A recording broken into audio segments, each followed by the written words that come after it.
जगला में जो करे वो करे रात के मिलेला सुकून खाके राजा जी के हाथ के अच्छा लागेला।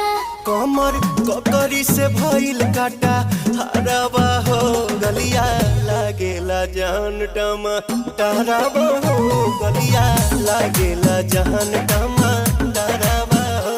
कहे तोर गया तुझको मैं पार करना अपने खाला पहले हम के खिया करना तबे भइल बा कमरिया मोर चाह करना तबे भइल बा कमरिया मोर चाह करना